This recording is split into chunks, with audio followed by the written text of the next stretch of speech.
program, Norml Show Live, is intended for responsible adults only. We advocate for the repeal of marijuana prohibition for adults.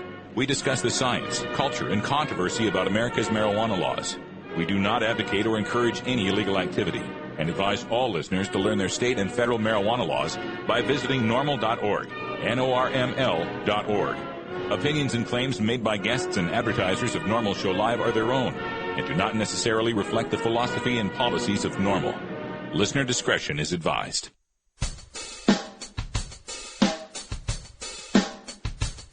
You take a seed, you plant it, you grow it, you dry it, you roll it, you smoke it. You take a seed, you plant it, you grow it, you dry it, you roll it, you smoke it, and it goes down smooth. Hey! Spanning the continent to bring you the truth about cannabis and marijuana law reform. I smoke pot and I like it a lot.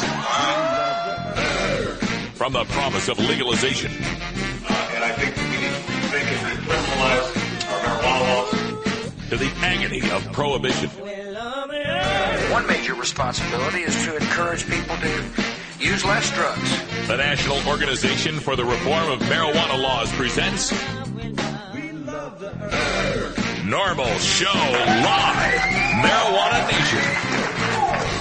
Now, here's your host, Norml's Outreach Coordinator, Radical Russ Belville. Good afternoon, tokers and tokettes, and welcome. It is Wednesday, August 17th, 2011, and it's got to be 420 somewhere in the world. Thank you so much for taking the time to download this podcast or listen to us live at live.norml.org every weekday at 1 o'clock Pacific time. We've got a great show today. We are smack dab in the middle of legalization week here at Norml Show Live. We'll tell you all about that in just a second. But first, let's go out to our virtual studio in beautiful Astoria, Oregon, where our senior news editor, Cannabis Carrie, is awaiting by the bridge out there by the Goonies house. How you doing, Carrie? I'm doing great today. Beautiful summer day. I hope everyone's having a good summer. I know. It's amazing out here in the Pacific Northwest. Not a cloud in the sky. It's just gorgeous. Temperatures in the high 70s, low 80s coming up here for Seattle Hemp Fest this weekend, August 19th. 20th and 21st. We'll be there, and I've got an updated Norml schedule posted. You can go to norml.org and scroll down just a little bit. You'll find the Norml speaker schedule. You'll find out when I and Keith Stropp and Alan St. Pierre and Rick Steves and all the wonderful Norml speakers will be appearing at the Seattle Hemp Fest. Check that out. It's at norml.org. Now, as we begin the show, we always start off with our hemp headlines right after the first break. So, Carrie, what's in the news today? Well, today I'm going to have some more news about Montel Williams. You know, we always like to keep tabs on him now that he's not doing talk shows anymore, find out what he's up to. Also, an unbelievable story, at least I think so, about the power of mothers. That's going to be also on the headlines, but we're going to start off for you football fans and specifically for you Duck fans. We have a story about some Oregon Ducks that got into a little bit of trouble driving too fast. Oh, yeah, we've got some exclusive video from our local TV station that we'll be playing for you on that one. Plus, I've got a video that I produced just yesterday with respect to Mr. Obama's stammering on the marijuana legalization question. It's kind of a greatest hits of Barack Obama on marijuana, and I'll show that at the end of the news segment. Today is our Irie Wednesday for Daily Toker Tunes, so at 20 after the hour, we're going to get some great Irie music with our editor, NorCal Perps, who's bringing us some music from J-Boog. It's his cover of Ganja Farmer. Then, at half past, as we always do on Wednesdays, we have our Cannabis Science segment. We'll visit with Dr. Mitch Earlywine from SUNY Albany, one of America's leading researchers on cannabis and the social aspects and the chemical aspects and the health aspects. If you got a question, Dr. Mitch can probably answer it or find someone who can. And then at 45 past, it is legalization week, and we already spoke on Monday with Oregon activists, on Tuesday with California activists. Today we go to the Mile High. We go to the Rocky Mountains in Colorado. We'll speak with Mason Tvert from the Safer Alternatives for Enjoyable Recreation. It's also with Sensible Colorado and an amendment they are proposing called the Regulate Marijuana Like Alcohol Amendment. So we will check that out at 45 past. All that and more coming up on today's Norml Show Live. We are the voice of the marijuana nation, and you can always get our podcasts available through iTunes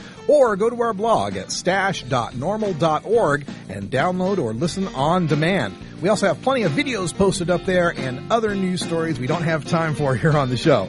All right, stay tuned. We're back right after this with the news. This is Norml Show Live, the voice of the marijuana nation.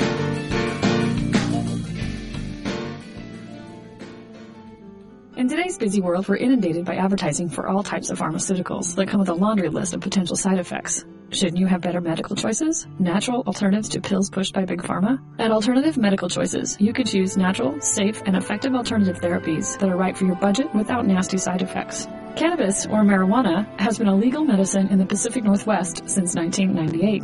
Our doctors will help determine your qualifications for a medical marijuana recommendation in Oregon, no matter where you live. Our massage therapists will ease your aches and stress with soothing hemp seed oil or cannabis-infused massage salves. We also offer acupuncture, Reiki, and other alternative health therapies. Call Alternative Medical Choices in Portland, Oregon at 503-288-5579 or visit our website at www.altmedchoices.com. We specialize in out-of-state recommendations. That's www.altmedchoices.com or call 503-288-5579. You're listening to Norml's Daily Audio Stash. Georgia. Hi, this is Willie Nelson, and I need your help. Our marijuana laws are terribly unfair, and they make criminals out of law-abiding citizens. Nearly 2,000 Americans are arrested every day on marijuana charges, and we are unfairly destroying the lives and careers of hundreds of thousands of people simply because they smoke marijuana. These are not criminals. They are average citizens like you, good neighbors who work hard, raise families, pay taxes, and contribute to their communities. And it's time we stopped arresting responsible marijuana smokers. We need your help to end marijuana prohibition once and for all. It's the fair thing to do. For more information, contact Norml, the National Organization for the Reform of Marijuana Laws. Call toll-free 888-67-NORML or visit their website at norml.org.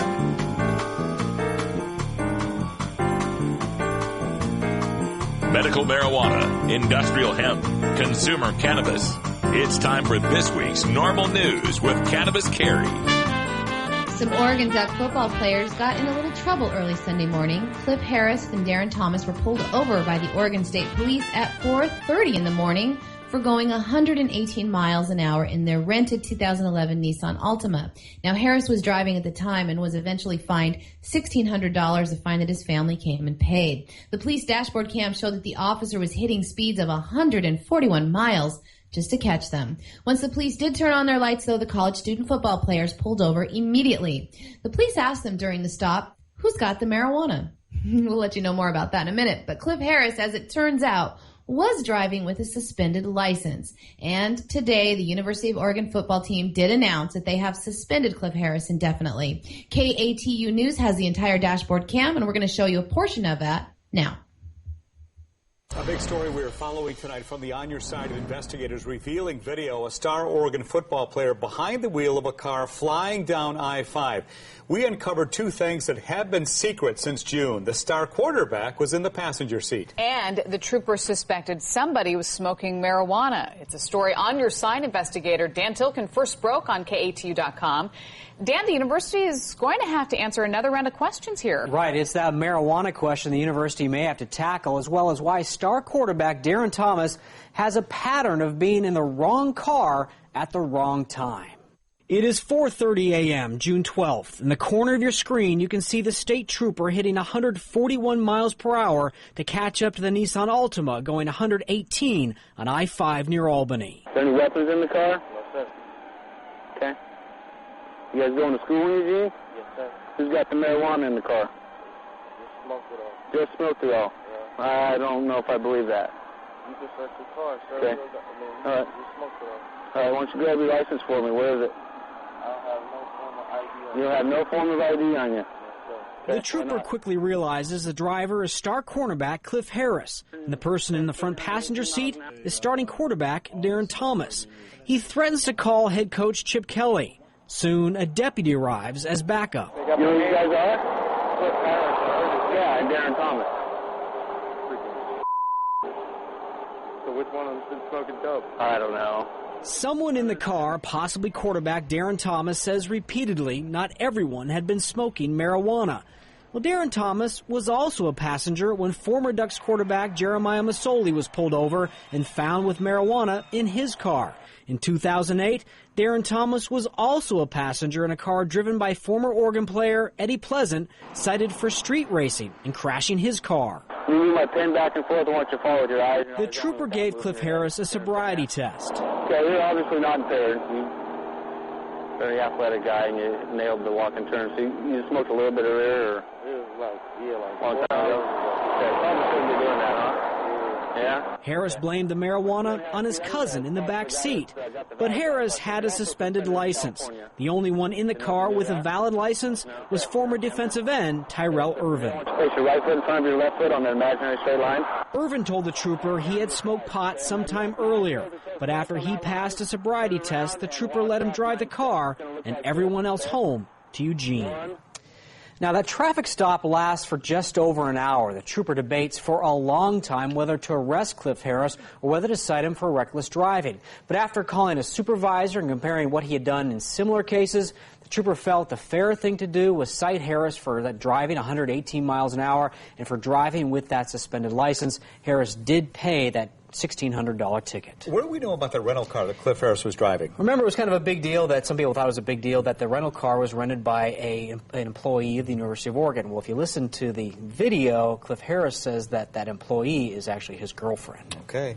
Quite a video. Thank you, Dan, very much. Well, reporters asked Ducks coach Chip Kelly about the video. In Chip Kelly's style, he said briefly, they've known about this, didn't punish Darren Thomas for being in the car. So I'm wondering how many of us might have gotten that same possible treatment to be let go pretty much with a ticket for driving 118 miles an hour during the down the freeway at 4 in the morning. I don't think we'd get that kind of treatment. I know when I was a kid, I spun a cookie in a parking lot and they cited me for reckless driving. I did 2 days in jail for that. And these guys are just getting a speeding ticket. It has nothing to do with them, of course, being star players for the University of Oregon that, was second in the nation last year, just lost the national championship by a field goal and, is a big favorite to possibly repeat this year. Has nothing to do with that at all, I am sure. It's just a mere circumstance, a mere coincidence in this case. Nothing to see here. All right. Advocate Montel Williams has applied to operate a medical marijuana dispensary and cultivation facility in Washington, D.C. Now, this would be his second trip into ganjapreneurship. Williams is already involved with the nonprofit group Abate and Wellness Center, who operate a medical marijuana dispensary in Sacramento, California. Williams has multiple sclerosis and has been a longtime advocate for legalizing marijuana for medical uses. Now, it is the same group, the Abate and Wellness Center, that has its sights set on becoming one of Washington, D.C.'s dispensaries. And Montel Williams isn't just an investor, according to Frederick Cook, who is working with Abate through the licensing process in D.C. He told the Washington Post that Williams has taken an active role in the group. He isn't the managing director, but he is more involved than just financing and being the face of the group. Williams' Los Angeles-based publicist said that he is not just a spokesman for hire kind of deal, that he's really involved. Williams has been eyeing Washington, D.C. since the program was passed, but he may have a little trouble in Washington, D.C. The law there says that people convicted of a felony or a drug-related misdemeanor are not allowed to participate in the program. We did report to you in January that Williams was arrested when he was caught with a brand new unused pipe in a Wisconsin airport. He was arrested and fined $484. So far, his publicists and those involved with the group think it's not going to be a problem. We will see. Those dispensary applications must be turned in by September 16th for consideration. Well, on the one hand, good on Montel for lending his star power and his money to this movement for medical marijuana to get dispensaries to the people that need them. But remember, he so vehemently said that he'll never be for legalization. He's completely against legalization. So keep that in mind when you're analyzing how he's making business decisions and how he's going to, have those dispensaries be operated should he get control of any of them, and whether or not his aversion to healthy people using marijuana causes any conflicts of interest. And 3 mothers in an Illinois town set out to stop a tobacco shop from opening their doors. The mothers all had children struggling with drug addiction, and they asked Palatine, Illinois officials this week to bar a tobacco shop from opening out of fear that their children and other people's children would have greater access to what has been dubbed synthetic marijuana. Now, it's really not marijuana at all, but a chemical spray that is put on an herbal incense and smoked. Sue Stott Tosillo told officials, quote, "You don't want to be on the road with my son when he's under the influence of synthetic marijuana," and added that bringing another tobacco shop in that will most likely sell that stuff is just not what the town needs. So, Tobacco Plaza, the new shop that had been planning on taking over a vacant storefront in a large shopping center, will now not be able to open their doors. You see, the village council agreed with the women and unanimously denied Tobacco Plaza a business license. Now, this would have been the second location of the tobacco shop. A police officer had also wrote a letter to the village council commending the tobacco shop owner's other location for refusing to sell to a minor who was working as an undercover agent. But it also came to the council's attention that owner John Wilson also sold a number of water pipes and other items that could be used to smoke real marijuana. Now, he does carry a version of the synthetic marijuana in his original shop, but he keeps it under the counter and out of sight. So you have to ask for it and show an ID to get the product. Co-owner John Jean said that the business is simply selling the products that were already in an inventory when they bought the store, and they have no intention of selling herbal incense or even bongs at the Palatine store. Their main focus instead would be on prepaid phone cards and a new machine that allows customers to roll their own cigarettes. They said, and they also told the council, that more and more synthetic cannabinoid compounds are being banned, so the owner said it doesn't really make much sense to sell it in the future. But council members were not too sure, telling the businessman, quote, "Well, if you sell it in one store, I have a hard time believing you wouldn't sell it in another store." So again, the power of mothers. Wow. Does anyone else appreciate the rich irony that these mothers are banding together to get rid of the tobacco store, not for the deadly addictive tobacco that's being sold in it, but the marijuana alternative that might be sold in it? So why are they not afraid of the tobacco part of the tobacco store? Well, like the story went on to say, the tobacco retailers have been cited, commended for not selling to minors. Maybe they could learn this lesson that by regulating things, by having controls over them and checking IDs, this could be a better way to deal with other things like marijuana. And if you have that regulated marijuana market, there's no need for synthetic alternatives. All right, thanks, Carrie, for the news. I wanted to bring up a video that I worked on last night. It's been a long time since I've put video together because, I tell you, 2.5 minutes takes about 2.5 hours. So put this together, though, on Barack Obama, since he had that recent quote. I had to chop up the video of him saying, that he would leave it at that, the medical marijuana quote. And Paul Armentano's done a great write-up about this in the Hill blog.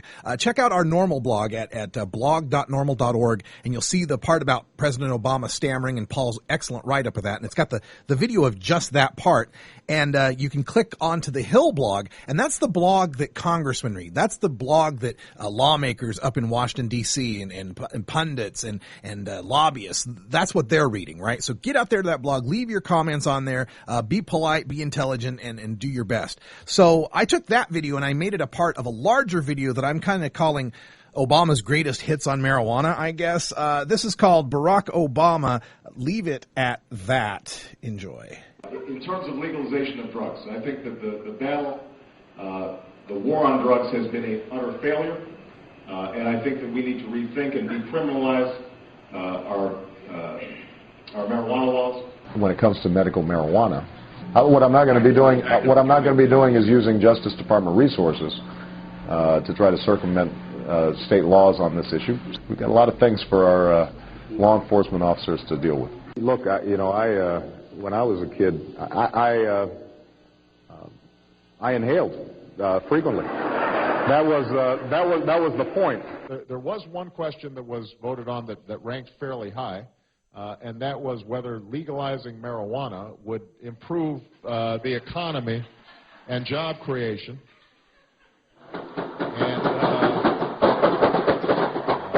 I don't know what this says about the online audience, but the answer is no. I don't think that is a good strategy to grow our economy. So, sir, do you think there will or should come a time for us to discuss the possibility of legalization, regulation, and control of all drugs, thereby doing away with the violent criminal market as well as a major source of funding for international terrorism? Thank you so much for your time, Mr. President. Well, I think this is an entirely legitimate topic for debate. I am not in favor of legalization.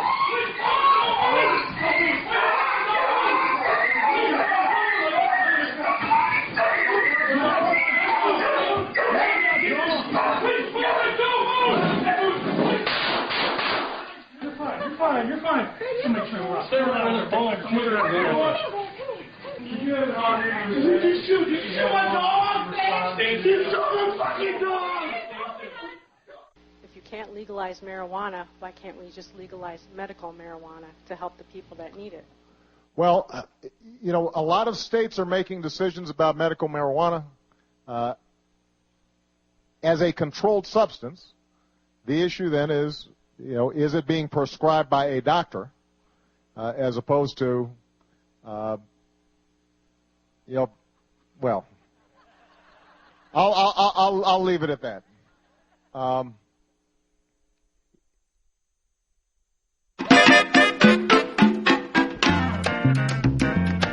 right, folks, 20 after the hour, we're going to take a break. We'll fix some things in post for the podcast, and when we come back, it's Irie Wednesday with NorCal Perps. It's 20 after the hour, and we have to take a short break, if you know what I mean. Please support these sponsors who support Norml Show Live. Oh, have you ever met that funny reefer man? A reefer man. Have you ever met that funny reefer man? A reefer man. If he said he swam to China, he would send you South Carolina. Then you know you're talking to that reefer man. Hey, Tokers, this is Radical Russ encouraging you to check out the great music this summer. And one group you should definitely check out are big supporters of Norml and marijuana legalization, and that's Slightly Stupid. Get all the details online at seedlesssummertour.com. Slightly Stupid. Revolution. Swayze.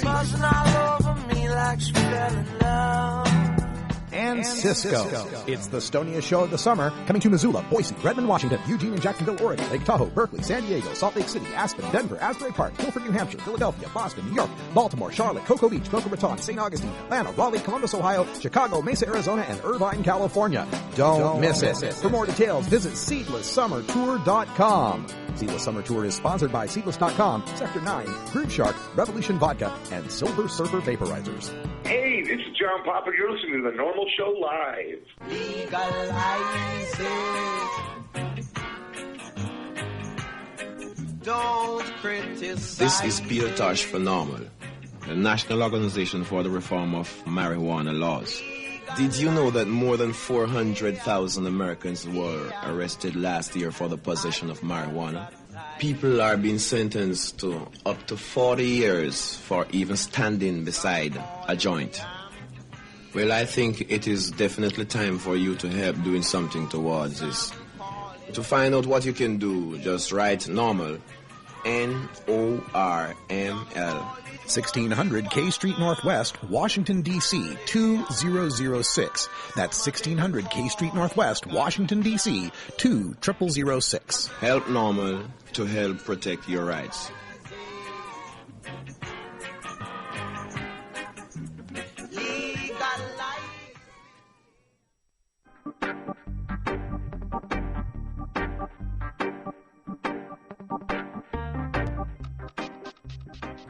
It's time for your daily Toker Tunes, the best in 420 friendly music from all genres that uplifts, entertains, and informs the public. Today we get tunes for Irie Wednesday, our celebration of that mellow vibe we find in the best of reggae, ska, calypso, and Latin music. If you'd like to submit your song to be played on Norml Show Live, send it to us at stash@norml.org. Now here's some more great independent marijuana music for today's Daily Toker Tunes. All right, for our Daily Toker Tunes, we go down to Northern California, and our good friend Kyle, NorCal Perps, is hanging out down there on the Skype. How you doing? Not too bad, Russ. How you doing? Is everything good with the Red Team 6, my away team? Yeah, everything's going well out here. We're doing well. Got all the plants up and going, getting ready for harvest season coming upon us. So excellent. And are you making your way back north for Seattle Hemp Fest this weekend? Yes, I'm actually just packing. I just got back last night from my camping trip and heading off tomorrow to head up to come see you guys. Right on. It's going to be a good time. The 20th anniversary Hemp Fest. We're going to have all sorts of backstage coverage and interviews and bands and all sorts of giveaways and such. Check it out all weekend long at live.norml.org, and we'll have it posted on the blog as well, stash.norml.org. You got a Twitter handle for people to follow you while you're up there? Yes, it's at NorCal Perps. Right on. On Twitter, so yeah, people. If you're not on the Twitter, here's a place where Twitter really makes sense. Seattle Hemp Fest, because you're all out, spread out in this park, all across 1.6 miles. There's 150,000 people, and you can get your little circle of friends, like all our little crew that we're going to have for NormalNet and Norml Show Live, like NorCal Perps. We can tweet to each other, figure out where we're at, coordinate schedules, get on it. All right, so let's get to our Irie Wednesday music, NorCal Perps. What do you got for us? All right, so this week I'm coming with J-Bug. Born and raised in Southern California, J-Bug embraces both his Pacific Island roots as well as the R&B influence from his neighborhood. In 2006, he moved to Hawaii to truly develop that island sound, and in 2007, he released his first album, Hear Me Roar.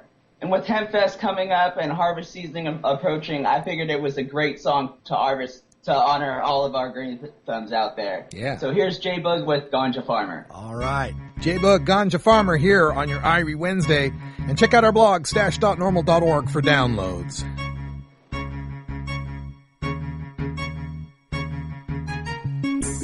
Yes, I'm a ganja planter. Call me the ganja farmer. Deep down into the earth where we put the ganja. Babylon coming like it up on fire, me chance. Yes, I'm a ganja planter. Call me the ganja farmer.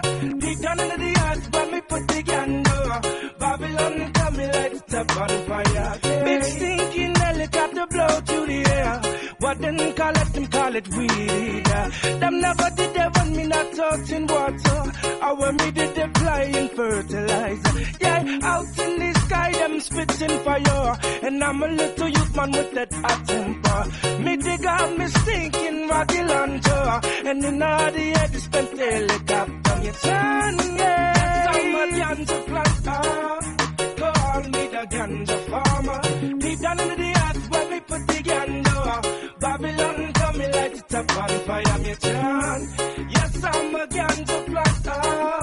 Call me the ganja farmer.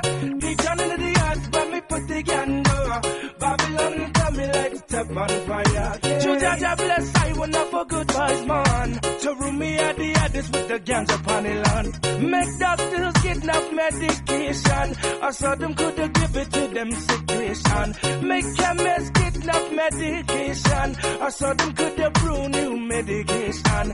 Make singers get some inspiration. I saw them could spread your message panel and me chances. Yes, I'm a ganja planter.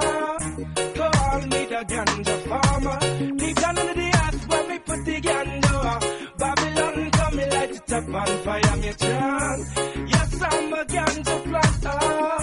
Call me the ganja farmer. Deep down into the earth where we put the ganja. Babylon coming like it up on fire. I mean a ganja. If you don't want to call it that, call it sensimania. If you don't want to call it that, call it marijuana. If you don't want to call it that, call it that indie. Coffee come me burn it in the chalice, smash it in the paper. Lord, that's how me love me ganja. Yes, I'm a ganja planter. Call me the ganja farmer. Deep down into the earth where we put the ganja. Babylon coming like it up on fire, me chant. Yes, I'm a ganja planter. Call me the ganja farmer. Deep down into the earth where we put the ganja. Babylon coming like it up on fire. I mean a ganja, ganja, ganja, ganja. If you don't want to call it that, call it sensimania. If you don't want to call it that, call it marijuana. If you don't want to call it that, call it that indie. Coffee, come me, bone it in the chalice, mash it in the paper. Lord, that's how me love me ganja. Yes, I'm a ganja planter. Call me the ganja farmer. Deep down into the earth where me put the ganja. Babylon come me light it up on fire, me chant. Yes, I'm a ganja planter. Call me the ganja farmer. Deep down into the earth where me put the ganja. Babylon. You want a copy of that song for your iPod? Check out the Daily Toker Tunes at the Stash blog by surfing to stash.norml.org and choosing Media and then Toker Tunes from the main menu. Starfish Designs, makers of the original Gandalf. I'm Radical Russ, and when I want to relax, I always have my 17-inch long original Gandalf from Starfish Designs nearby. The hand-blown borosilicate glass is strong and easy to clean, and the design is sleek and sophisticated. Starfish Designs are available from Bend, Oregon at a glass retailer near you. For locations, call 541-788-GLASS. That's 541-788-4527. Hey, what up? It's the Dirtball from the Cottonmouth Kings. You are now listening to the Norml Show Live. Norml Show Live reminds you to never consent to a search. If you're holding and you consent, in most states you will be arrested immediately and you will go to jail. If you don't consent to a search, police may try to intimidate you by threatening to bring in drug-sniffing dogs or try to fool you by saying things will go easier if you consent. Yeah, easier for them, sure. Stand your ground, refuse the search, and ask the officer if you're free to go. If they still detain you and eventually find your contraband, you'll be no more busted than if you had allowed the search. But by refusing the search, your attorney has a chance to win your acquittal before a judge. If you consent to the search, your attorney's hands are tied. You can find a list of Norml Legal Committee attorneys specializing in marijuana cases by visiting the Find a Lawyer link at norml.org. Look, when I was a kid, I inhaled frequently. That was the point. Remember, Mr. President, you once were just one bust away from being Barry the drug criminal.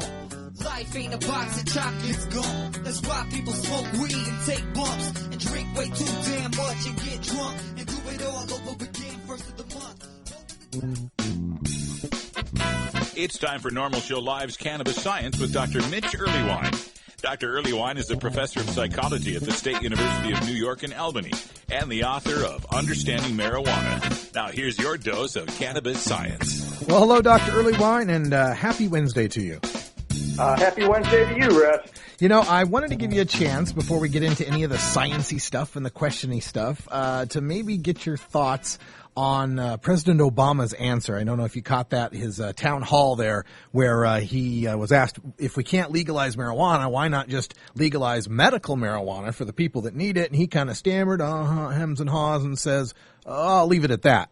What did you think about that? I'm afraid I'm mad at Obama about so many things right now that I may be generalizing from some of that to my reaction to this, but I was extremely upset. I felt like the question was asked sincerely and directly, and he did not give the same to the answer. It was neither sincere nor direct, and I don't think it's too much to ask. Yeah, exactly. And the fact that if you can't articulate what the policy is, then why are you defending it so much? It's just amazing. And Paul Armentano did a great write-up showing how he's denied the petitions for rescheduling, which would be, just having that debate would be, following their rules, right? We'll follow the government's rules as far as things should be rescheduled. Let's take a look. Let's get the science. And no, they deny us from doing the science. It's very, very frustrating. It's particularly sad given some of the other things that have been approved for changing scheduling, some drugs that are rather obscure but are, I think, markedly more harmful than cannabis, and the fact that basically literally anyone can get opiates prescribed regardless of age or medical condition, at least at some dosages, and clearly we've got a plant with 5 millennia of safe more. It just doesn't seem fair. Yeah, it's just not fair at all. All right. We like to start the topic here with the latest in cannabis science. Any studies or surveys or polls that you'd like to reveal to us, or follow-ups on previous ones? Some really intriguing new animal work on cannabidiol and vomiting. We already know that THC is really great for relieving nausea and vomiting, but some new data with rodents suggests that cannabidiol also contributes. And with no sense of irony, one of the things that they use to get these poor animals to basically be nauseated is nicotine, and the other is lithium chloride, a rather close relative to a popular bipolar medication. That doesn't sound very good at all. All right. We have a question coming in from our chat room, and they want to know, are there any dangers for children in a home with a marijuana garden? As it turns out, the only exposure to, say, fertilizer or dangerous electrical things would be common to basically dangers to a home with any kind of garden. I feel like kids are smart. If you tell them, hey, don't go over here, they understand. Particularly if you say, hey, you could get hurt, it's all fine. As far as, are they going to eat a plant, or is something crazy like that going to happen, and would they be wounded forever or something like that? It's really not only not common, but not potentially dangerous. Okay. And, other than the typical child-proofing things you do as far as keeping the ballast and the electrical cords away from their reach, I suppose, and, keeping these things under in cabinets, maybe locked away, wouldn't hurt. Absolutely, and in fact, if you think about it, it's a little more than if you were growing tomatoes indoors, but a lot of the same things would apply as far as safety for both water and electricity. Yeah, I think the biggest danger that the children might face is you letting loose that you've got a marijuana garden, the cops come burst down your door and shoot the dog in front of them. That's probably the biggest danger. It's sad but true, and unfortunately, growers I know do drills with their kids, saying when the cops come, here's how you cover your head, here's how you lie down on the floor, and that just really makes me want to weep. Yeah, that's sad. All right, we have a question here coming in from our phone lines here. 304 area code will add to the conference. 304, you're on the air with Dr. Mitch. What's your question? Yeah, I just want to say thank you guys very much for everything that you're doing out there. And what I'd like to know is, if you're on Marinol, would you come up positive on a piss test? Good question. So it turns out this is related to some stuff we were talking about last week, too. So Marinol will definitely make you test positive for THC metabolites. And unfortunately now, with this new work on THCV, we can basically have drug tests that say if your test is positive from Marinol or if it's positive from cannabis. And so because the plant has that THCV and Marinol itself does not, people can say you tested positive from cannabis, not just from the Marinol. So times are really, I think, kind of a drag. So they're kind of using the other cannabinoids against us, the ones we don't really think of very much, like THCV, CBGB, cannabidabidoo, all those. They're using them against us. Sad but true. And the irony is Marinol, because it's only THC, doesn't have a lot of the benefits of the whole plant because it doesn't have all the different cannabinoids. All right. We got a question here from Trickster Phillips out in Missouri. It says, can you give a breakdown of the endocannabinoid system in a Homer Simpson dumb it down for me doc type explanation? Well, loosely, we've got the most knowledge about THC, and there are the receptors CB1 and CB2. CB1 is primarily in the brain, and particularly the hippocampus, the parts that are associated with memory. THC comes to those receptors and is what they call a partial agonist. So it gets them to fire, but not as much as the natural cannabinoids like 2-AG or some of these other numbered things. So it moderately stimulates those areas. And then CB2, located more in the periphery of the body and in the immune system, also gets stimulated by these in ways that, change the way messages are sent and have an indirect impact on some of the other neurotransmitter systems. That's, enough to get you a feel for, say, why cannabis has some impact on memory in the short term. It also is related to some of the, indirectly to some of the centers that are related to pleasure, and what a surprise, it does tend to increase that. But isn't marijuana or dope illegal? Only for those who enjoy it. Medical use of marijuana is legal in this state. All right, so we're glad we cleared that up. All right, got a question here from Steve Mares, wants to know, well, this kind of dovetails into the previous question, how many cannabinoid receptors are found in the body? And I don't know if he's meaning how many, like CB1 versus CB2, but like in how many places in the body? Oh, this is intriguing. Well, I mean, the ones in the hippocampus and in the brain are innumerable. I mean, literally in the hundreds of millions, if not billions. And then the ones in the periphery are also, I mean, because it's, individual receptors are also very heavy in number, but not as numerous as the ones in the brain, simply because the brain has so many more neurons. Now, of types, though, we talk CB1, CB2. Are there other CBs we're not aware of that we haven't talked about? There's some conjecture about at least two others, but I think it's a little early to decide. Some of them look like they're probably just deviant acetylcholine type receptors, so we're still just focusing on CB1 and CB2 for right now. Okay, so there we got it. CB1 and CB2 and millions of them all over the body. Okay. Exactly. This is a good question coming up here anonymously. Would there be any medical reason you would give an infant some kind of cannabis? It certainly wouldn't be a first line of defense. There are some extreme illnesses in infants that cause a whole lot of vomiting to the point where the child could actually die. And there are some rather expensive meds that they can give kids in order to limit that vomiting that usually work. But if, my kid were barfing to the point that she was going to die, I would certainly turn to cannabis as a last resort. Okay. Great question here from K. Jones, 71, and maybe going from science into philosophy here a little bit, but I guess. Let's check it out. The human body, as a superior filtration system, their kidneys and our livers and all, cleanses itself of almost all toxins in a short time. Nutrients and cannabinoids are embraced by the human body. Is cannabis, therefore, a nutrient? It's intriguing, and of course it turns into that philosophical hair-splitting of what does nutrient mean. And when you push physiological folks on this hard, they say, okay, well, it has to be essential for functioning.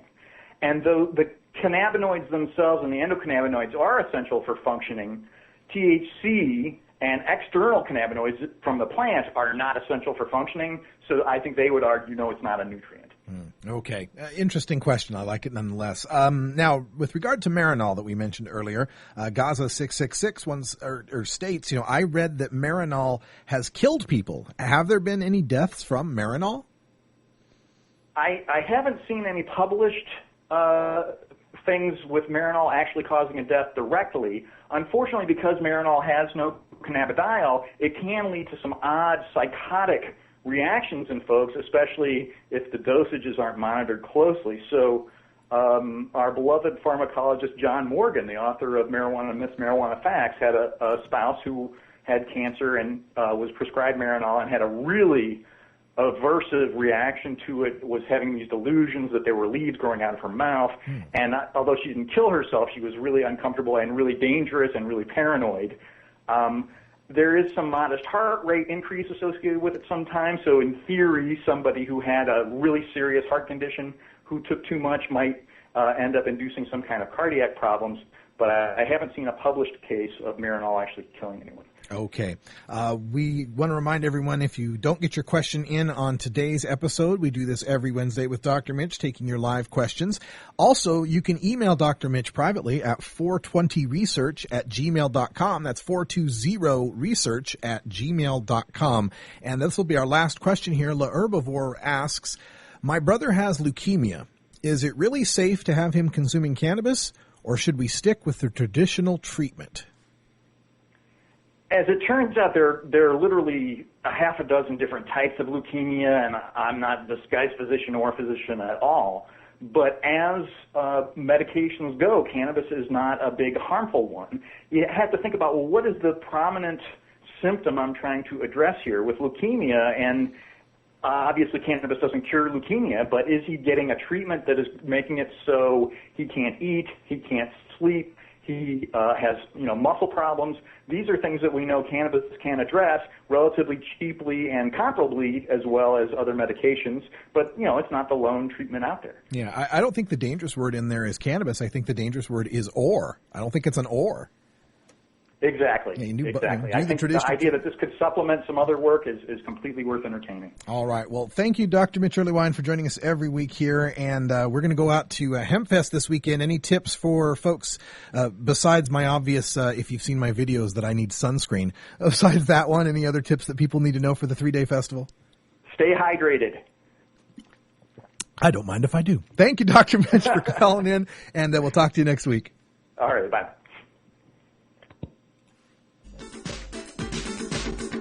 It's tough talking to kids about marijuana, especially if you might be a parent who dabbled a time or two in your youth.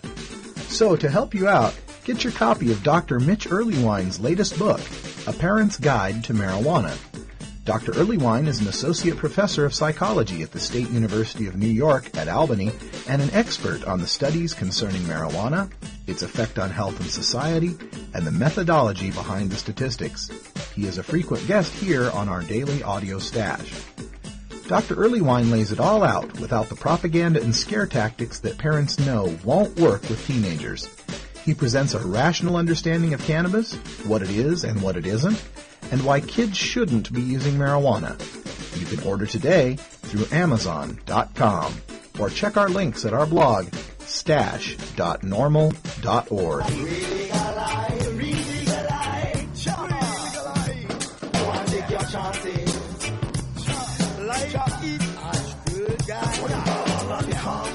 Let them come, double on, let them come.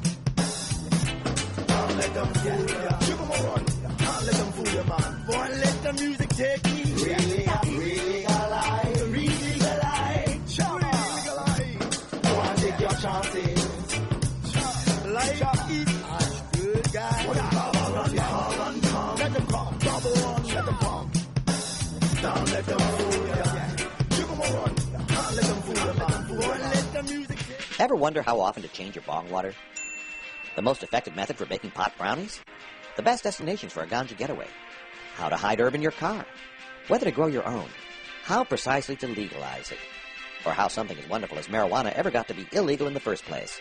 Finally, you can find all these answers and much more in the official High Times Pot Smoker's Handbook, featuring 420 things to do when you're stoned.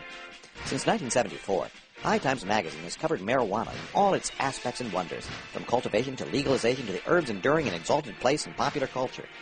Packed with inside information, the official High Times Pot Smoker's Handbook rolls all of this collected wisdom together into a single indispensable ganja guide, including an entertaining look at marijuana's history, profiles of herb-friendly travel destinations and festivals, favorite potluck recipes from the High Times staff, smoking skills, advocacy and activism, essential marijuana movies and songs, profiles of famous cannabis strains, comprehensive growing information, celebrity endorsements, and much more. This is truly, finally, the ultimate guide to green living.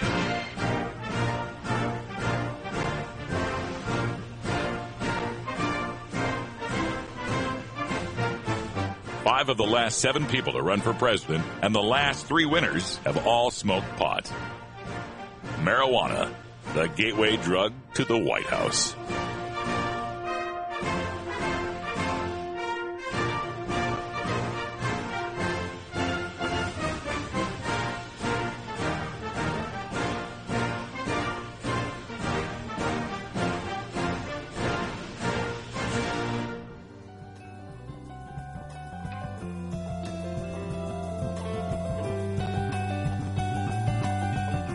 Norml, unlike any other marijuana or drug reform organization, is built from the ground up by grassroots activists.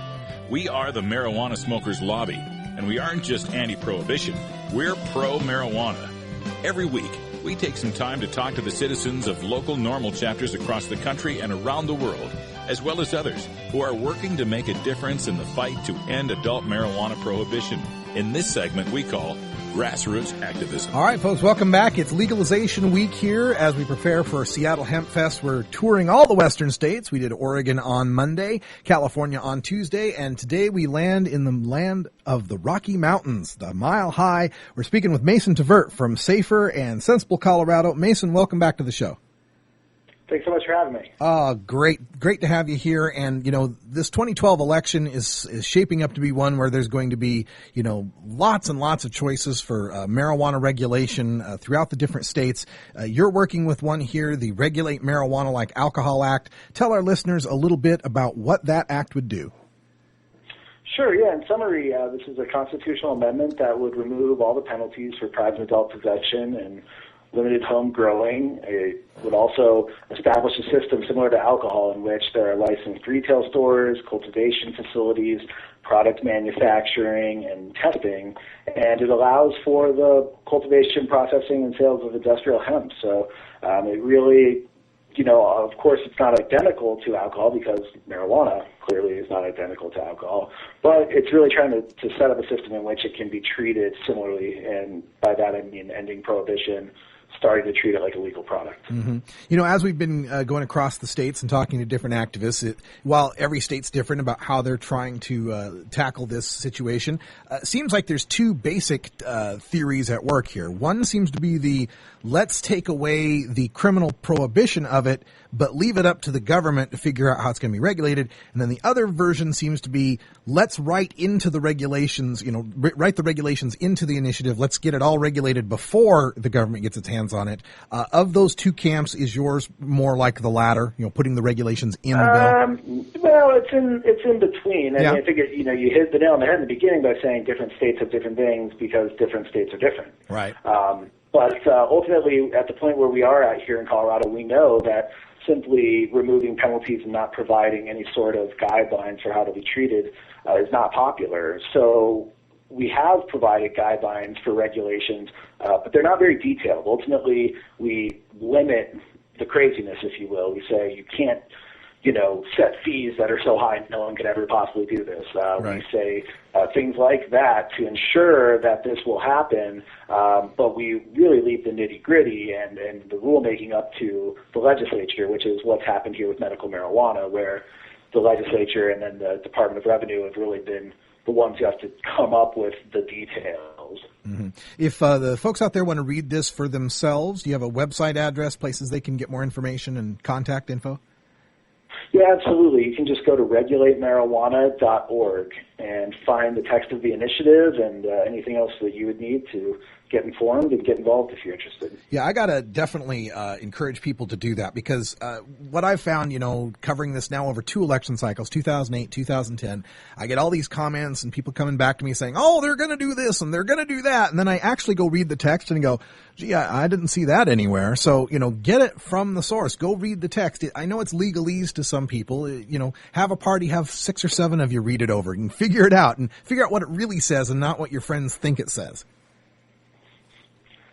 Now, yeah, absolutely. I mean, knowing what you're voting on is incredibly important, regardless of what it is. And not only do we have the full text, we also have a basic summary that people can read as well. So yeah.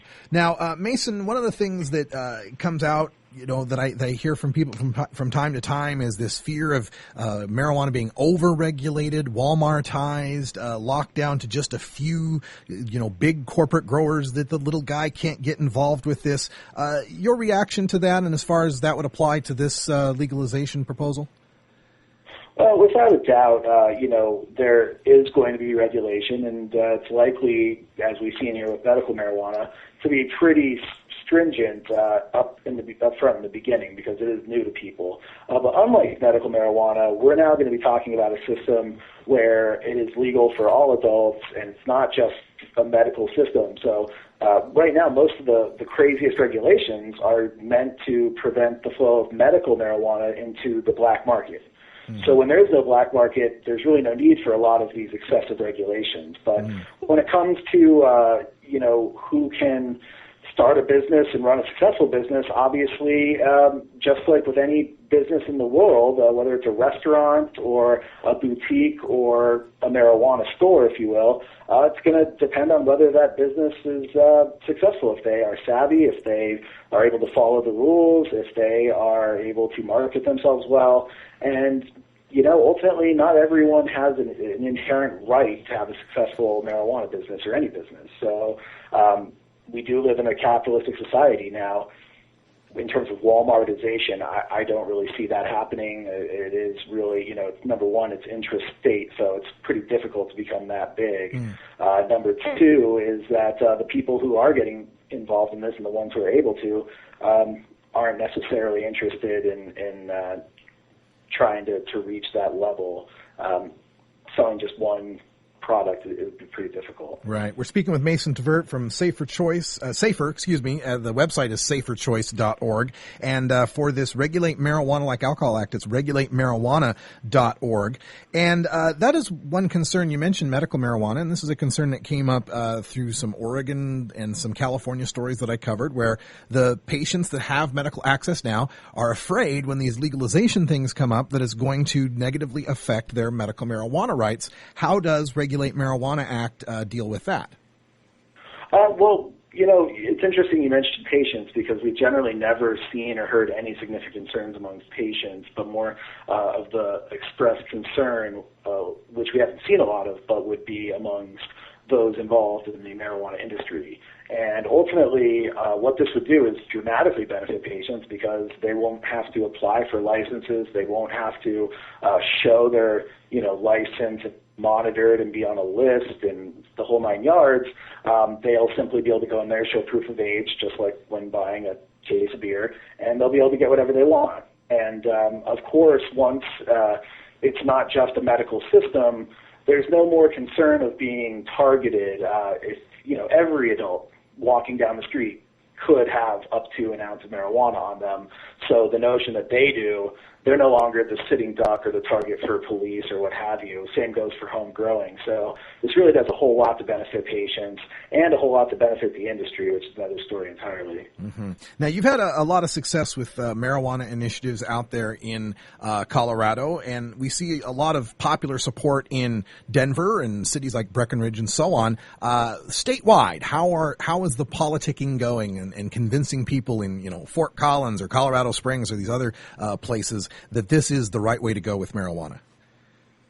It's going very well. We've seen a lot of polling over the last couple of years. It's all been very positive. The last several public and internal polls have showed support for this type of an initiative at roughly between 51 and 54% in support, and really only down around 38 to 41 or 42% opposed. Obviously, as you get closer to an election, things change, as we saw in California last year. But we've been having such a large, broad, open discussion about marijuana here now for so long, over the last 6 years, which has been accelerated by what's going on here with medical marijuana, that people are just coming to accept it. They're seeing a marijuana store on the corner, and it just doesn't matter. They've seen police quoted in the newspaper saying, these are not magnets for crime. They're robbed fewer times than banks. This is not a problem. And they're hearing from more and more of their friends and family members and coworkers that they use marijuana and that they use it to benefit their lives, and it's really becoming more acceptable. So we're very positive going into this. Yeah, it's funny. It's kind of the danger that I had predicted the prohibitionists was in their mind if we allowed medical marijuana, is they'd see, oh wait, it's really not that big a deal, is it? and so sure enough, it seems like it's turning out that way. All right. Well, Mason, again, I wish you the best of luck on this. Where is the initiative at this point as far as signature gathering? How many signatures do you need? What are your deadlines? Anything that people need to know?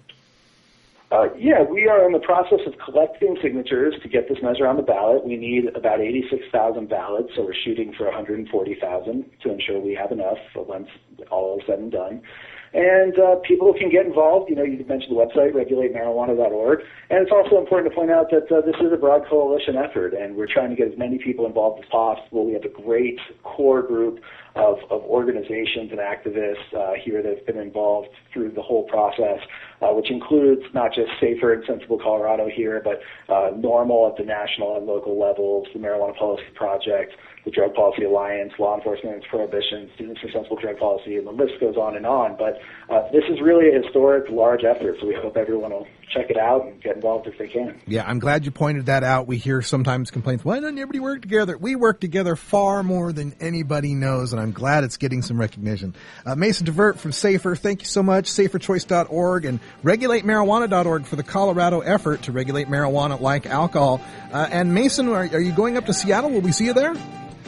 Unfortunately, I got to spend all my time focused here to make sure we get this thing on the ballot. But I'll be there in spirit with you, Russ. That's dedication, my man. I appreciate that. All right. Thank you so much, Mason, for joining us here on Norml Show Live.